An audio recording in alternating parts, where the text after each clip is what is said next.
week's AEW Rampage features a street fight main event as well as interim world champion Jon Moxley in action against Mace Warner. Also on the show, Impact legend Madison made her AEW debut. For 1 hour of wrestling, it's a pretty stacked show.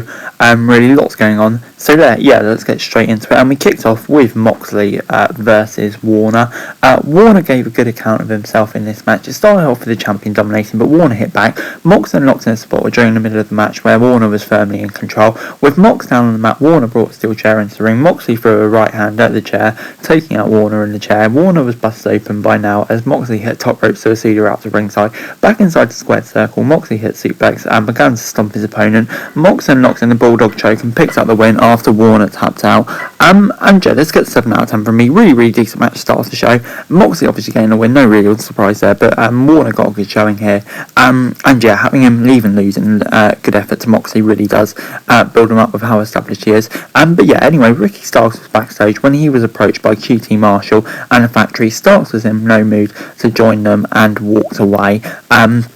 Then it was Kanoshiki to Takashika versus Ryan Nemeth. Takashika made short work of his opponent. He hit a running forearm, followed by repeated strikes in the corner. Nemeth then tried to take advantage after Peter Avalon grabbed Takashika's foot from the outside. Takashika replied with a boot thunderbomb and a running knee for the W. Gets a 6 out of 10 from me. I'm not really sure what to make of it. Obviously had Nemeth and Avalon interruptions, but I thought maybe we get more stuff to do with Takeshika versus Cashin Noli tomorrow on Battle of the Belts for the ROH title. Kind of disappointed we didn't get more of that. But these two are both great.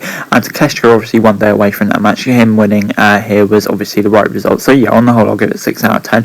But anyway, next up was Madison Ray versus Layla Gray. The match started off slowly, mostly with Gray dominating. Gray sent Rain crashing out of the ring. She then locks in a sleeper hold, which she had in place for a while Rain hit back with an elbow across the jaw, followed by Northern Merc suplex.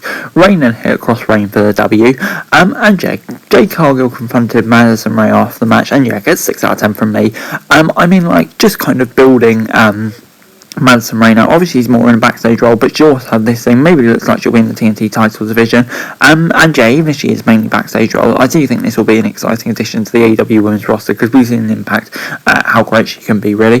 But anyway, moving on then was our main event, Keithlindswell Strickland versus Nason Woods. Neese threw some protein powder in Keith Lee's face early on. Strickland then booted the powder into Neese's face. Neese was taken down on a toolbox. Woods went after Strickland, suplexing him into the ring. Back in the ring, Woods and Neese hit Swerve isolated. Woods then suplex Swerve into a trash can before striking Keith Lee with a trash can lid. Woods then rained down rights on Strickland. Neese and Woods went to Swerve suplex through a table, but set up at ringside, but just couldn't get it done. Mark Stone then hit Keith with a steel chair from at ringside. It didn't have much effect on the big man, but gave Woods and Neese the openings to take him down. Both men covered Lee, but Strickland hit a 450 splash to break it up. Sterling then hit Swerve Strickland with a wrench, taking him down. Keith Lee took Neese down at ringside. Mark Stone inclined to the top rope with Swerve on the table. Lee grabbed his foot with Sterling crashing through the table. Josh Woods then hit Keith Lee with a German suplex from the apron through the table at ringside. Swerve then went after Tony East and hit him with a Swerve stomp, and that was enough to get the W. Gets 7 out of 10 from me. For their first real big time match as champions, I think it was really good match. 7 out of 10, and built Neese and Woods up as well. I think it did a decent job, and overall the match was really fun. Good way to win Rampage. 7 out of 10. Overall, AEW Rampage this week gets a 7 out of 10 from me. I thought it was a really decent show this week. Of course, the first match and a great match was really good, definitely a highlight of the show, and even between it, Takeshika versus Nemeth, not much right to home about, and then of course, in the women's match, a debut as well, and an exciting one as well. On the whole, a solid show, 7 out of 10. But anyway, guys, that's the video. Thanks very much for watching. Remember to like, share, subscribe, notice what's comments down below. Follow this thing for daily wrestling news. Subscribe to my channel, and I would greatly appreciated. Thanks very much for watching. Peace out.